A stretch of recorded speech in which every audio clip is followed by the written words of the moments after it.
जी जनाब, अस्सलाम वालेकुम। अब बात करते हैं अनएम्प्लॉयमेंट की, यानी कि बेरोज़गारी की। बेरोज़गारी वो बंदा जो कुछ कमाता नहीं है, वो बंदा जिसकी सोर्स ऑफ अर्निंग ज़ीरो है, unemployed. He is not contributing to the society. He or she is not contributing to society, यानी कि जीडीपी के अंदर उसकी जो परफॉर्मेंस है वो नील है। कुछ कमा नहीं रहा, मगर चूँकि वो बेरोज़गार है तो या अपनी सेविंग्स ख़राब कर रहा होगा या अपने घर वालों से पैसे लेके इस्तेमाल कर रहा होगा, उनकी सेविंग्स ख़राब कर रहा होगा। तो अनएम्प्लॉयमेंट एक ऐसी सिचुएशन जहाँ पे एक ऐसा बंदा जो कि काम करना चाहता है, वर्किंग एज में है, he is willing to do the work, काम करने के काबिल भी है, विलिंग भी है, एबल भी है, ढूंढ भी रहा है, मगर उसको जॉब नहीं मिल रही। तो 3 फैक्टर्स हैं। 4, वर्किंग एज का है, आप कह लें कि 16 साल से लेकर 30 साल तक का है या 40 साल तक का है, इवन 50 साल तक का है, ये वर्किंग एज है। काम करने के लिए विलिंग भी है, चाहता भी है कि वो काम करे, काम कर भी सकता है, एबल है, मेंटली ओके है, ढूंढ भी रहा है, मगर उसको जॉब नहीं मिल रही, उसको उसका ज़रिया माश नहीं मिल रहा। तो working age, willingness, ability and searching. इसका मतलब ये है कि ऐसा बंदा जो कि जानबूझ के नौकरी नहीं कर रहा, इस डेफिनेशन ने उसको अनएम्प्लॉयमेंट की डेफिनेशन से निकाल के बाहर फेंक दिया है, क्योंकि उसको हम हड हराम कहते हैं। अनएम्प्लॉयमेंट रेट अगर आपने निकालना हो तो आप कैसे निकालेंगे? एक हेल्दी इकोनॉमी के अंदर आप डिवाइड कर देंगे अनएम्प्लॉयड लेबर फोर्स को divided by total labour force, यानी कि टोटल लेबर फोर्स के अंदर 2 चीज़ें होंगी, कुछ अनएम्प्लॉयड और कुछ एम्प्लॉयड। तो अगर मुझे इसकी परसेंटेज निकालनी है तो unemployed labour force divided by total labour force multiply by 100, this will result into this unemployment rate. अब इसकी कुछ कैटेगरीज हैं, कुछ टाइप्स हैं। Number 1, long run unemployment. Unemployment which arises for a longer period and is permanent in nature. अभी इतनी ज़्यादा हो गई है कि ऐसा लगता है कि अब ये परमानेंट ही है। बहुत टाइम से अगर एक बंदा बेरोज़गार बैठा है, घर में बैठा है, तो वो कहलाएगा लॉन्ग रन अनएम्प्लॉयमेंट। इसकी कुछ आगे मज़ीद टाइप्स हैं। डिमांड डेफिसिट या साइक्लिकल अनएम्प्लॉयमेंट। डिमांड डेफिसिट से मुराद है कि डिमांड, एग्रीगेट डिमांड मेरी कम हो रही है, एग्रीगेट डिमांड मेरी रिड्यूस हो रही है, इनवर्ड शिफ्ट हो रही है, रिड्यूस हो रही है और इनवर्ड शिफ्ट हो रही है। इसका मतलब है कि हम अपने पोटेंशियल आउटपुट पे अब परफॉर्म नहीं कर रहे हैं। अगर आप देखें ग्राफ के अंदर तो ये है फुल एम्प्लॉयमेंट लेवल, अब ये कम हो चुका है, ये Y1 से Y2 पे आ चुका है, जिससे प्राइसेस भी गिर चुके हैं।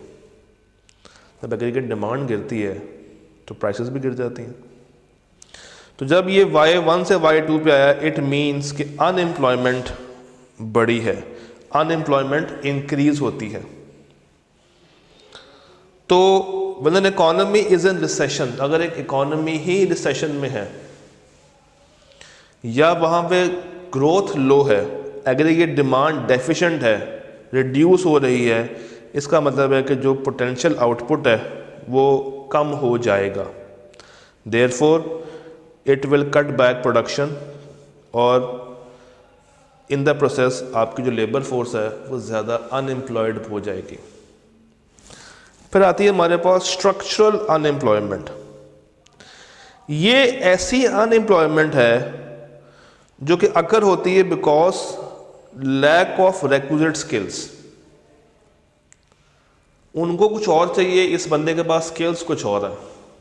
नो डाउट वो विलिंग भी है, एबल भी है, मगर स्किल्ड उतना नहीं है, या उस चीज़ के ऊपर उसकी स्किल डेवलप नहीं हुई है जिस चीज़ के ऊपर वो एंटिटी वो स्किल डिमांड करती है, या स्किल्ड भी है मगर वो रहता बहुत दूर है, ही लिव्स टू फार, और उसको मूव करने में मसला है। जॉब्स अवेलेबल हैं मगर उसका रीजन और है, क्लोज नहीं है, कल्चरल डिफरेंसेस आ सकते हैं।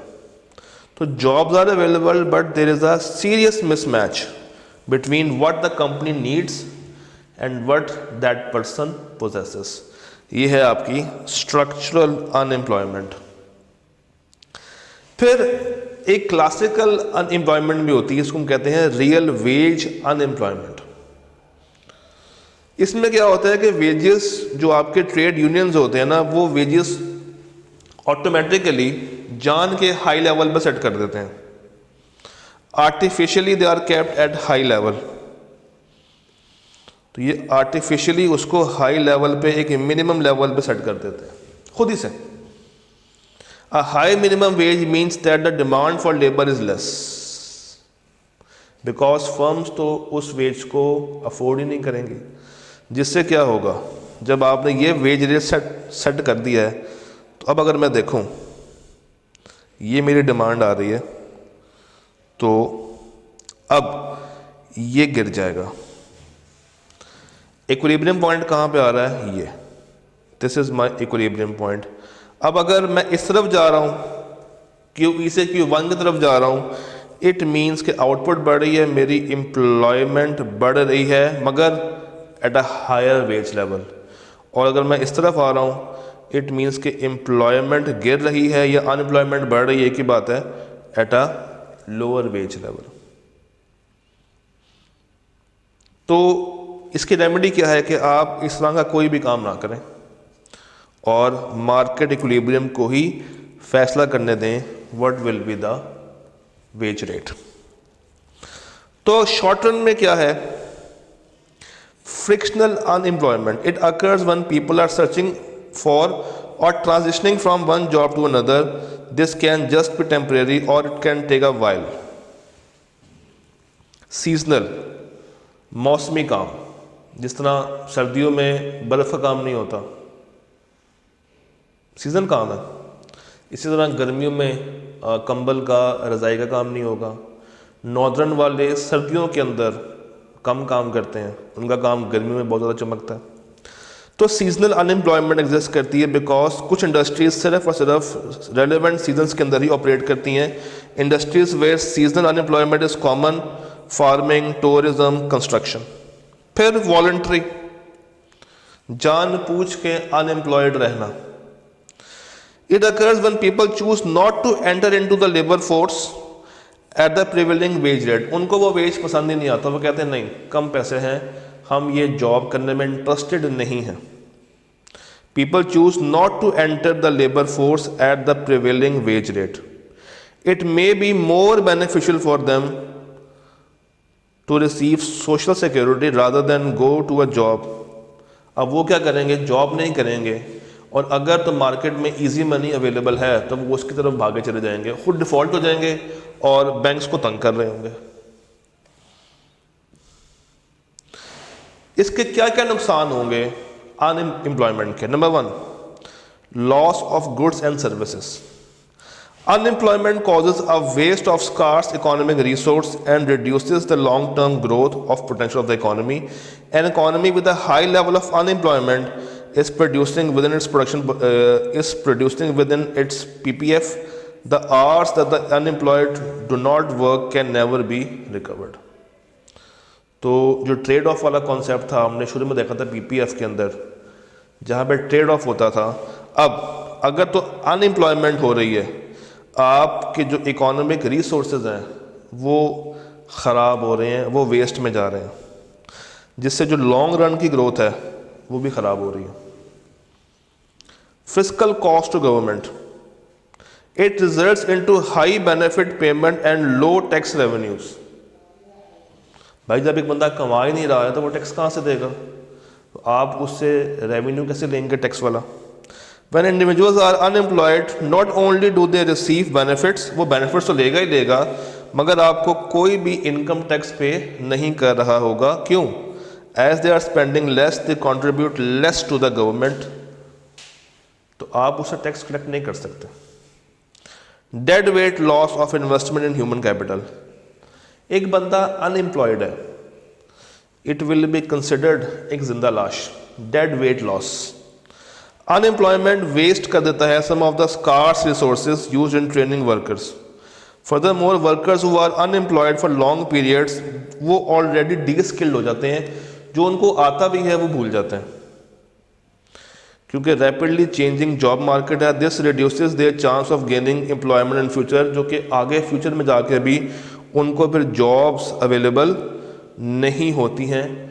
क्यों? उनकी स्किल आहिस्ता आहिस्ता डिमिनिश हो रही होती है, ख़त्म हो रही होती है।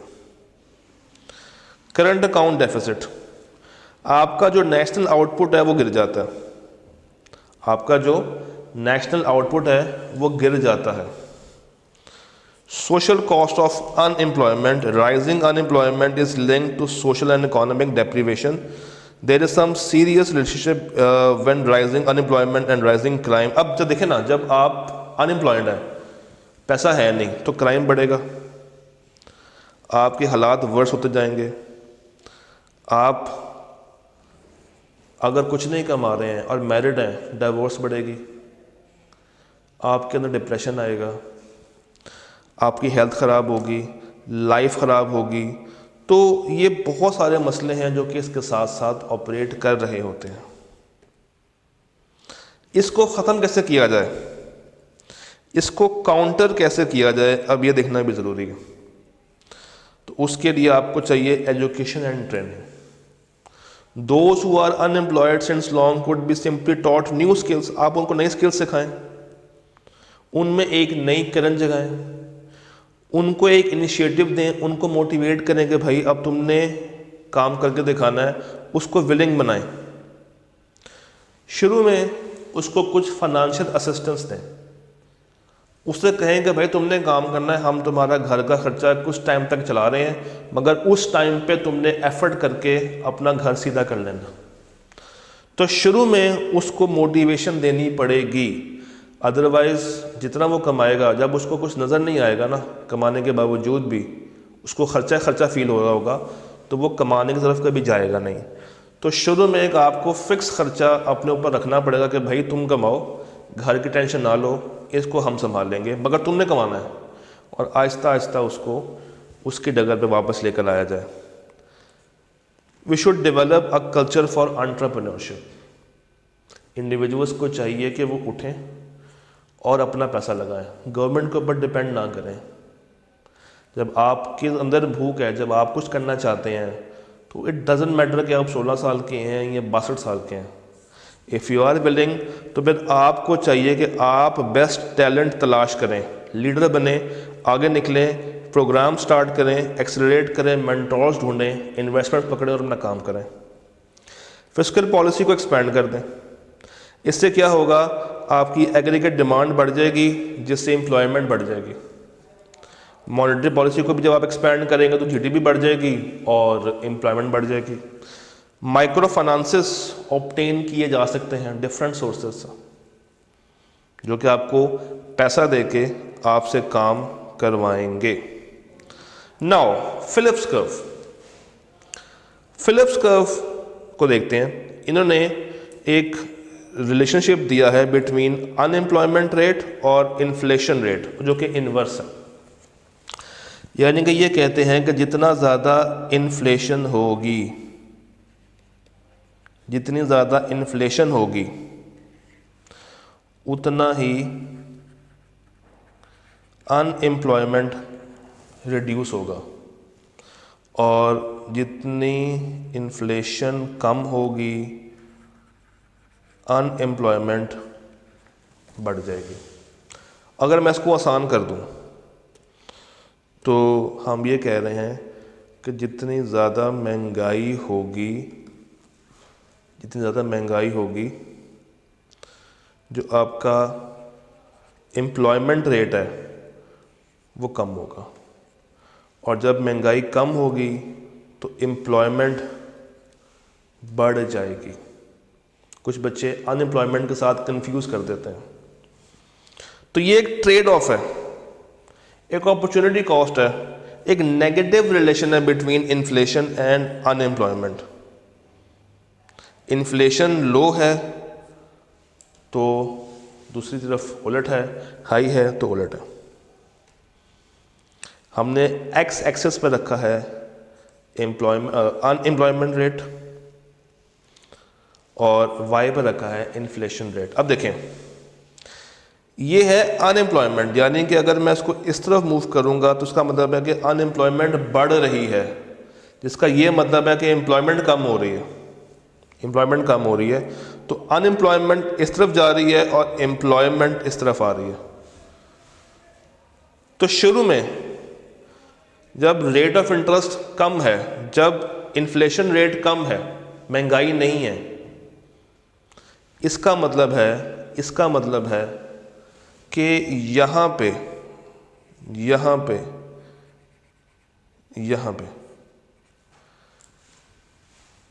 एम्प्लॉयमेंट लेवल अच्छा खासा चल रहा है, मगर जैसे ही ये P1 से P2 पे जाएगा अनएम्प्लॉयमेंट बढ़ जाएगी और ये U2 से U1 पे आ रहा है। अनएम्प्लॉयमेंट कम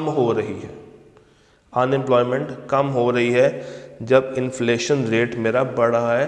तो ये एक नेगेटिव रिलेशनशिप है, आपने ये चीज़ याद रखनी है। शॉर्ट रन में यही था। अब आते हैं लॉन्ग रन के अंदर। लॉन्ग रन में बेसिकली क्या है, जब शॉर्ट रन को स्टडी किया गया और देखा गया कि यार नेगेटिव स्लोप आ रहा है, तो मिल्टन फ्राइडमैन ने प्रेजेंट किया 1960s के अंदर एक लॉन्ग रन फिलिप्स कर्व। उसने उसी शॉर्ट रन को उठा के लॉन्ग रन में कन्वर्ट कर दिया और उसने कहा कि हायर इन्फ्लेशन और हायर अनएम्प्लॉयमेंट का रिलेशन होता है। यानी कि उसने क्या किया है, उसने दो शॉर्ट रन फिलिप्स कर्व बनाए और उससे एक पॉइंट पर रख के लॉन्ग रन को बना दिया। यानी कि एक ये बनाया फिर एक ये बनाया, जिस पॉइंट पर दोनों कट कर रहे थे वहाँ से उसने लॉन्ग रन फिलिप्स कर्व अपना ड्रॉ कर दिया। अब वो ये कहना चाह रहा है कि अनएम्प्लॉयमेंट रेट लॉन्ग रन में सेम रहेगी जैसे जैसे इन्फ्लेशन रेट बढ़ रही है, तो कोई इम्पैक्ट एज सच उसने नहीं बनाया यहाँ पे। Suppose if government increases spending to boost economy, अगर गवर्नमेंट पैसा लगा रही है, मनी सप्लाई हो रही है ताकि इकोनॉमी ग्रो करे, with intentions to control unemployment at low level, तो डिमांड कर्व शिफ्ट हो जाएगा टुवर्ड्स राइट। तो उससे क्या होगा, प्राइस लेवल इंस्टेंटली बढ़ जाएगी इंस्टेंटली, जिससे क्या होगा, डिमांड पुल इन्फ्लेशन आ जाएगी। ये बात हम लोग ऑलरेडी पढ़ चुके हैं। Rising price level will reduce the real wages and workers will refuse to supply more labour. जब महंगाई हो रही है तो लेबर भी महंगी आएगी, मगर वो लोग तो नहीं चाहते कि उनका factor of production, cost of production बढ़े, तो वो इतना महंगा बंदा अफोर्ड ही नहीं करेंगे और उसको फारिग कर देंगे, तो अनएम्प्लॉयमेंट बढ़ जाएगी। तो इस तरह करते करते स्ट्रगल होगी टू रेज देयर वेजेस। तो यहाँ पे विद इन्फ्लेशन अनएम्प्लॉयमेंट बढ़ रही है, as a result output will fall and जो एम्प्लॉयमेंट है अब आपने उसको रीस्टोर करना है।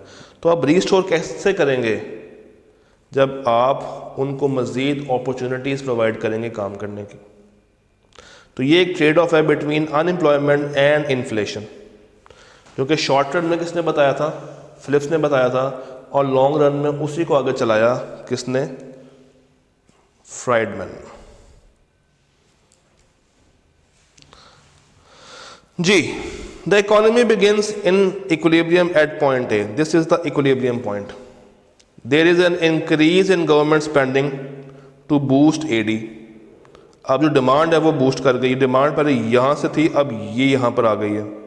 Decreasing unemployment and taking the economy to point B, जहाँ पे इन्फ्लेशन रेट है 6%.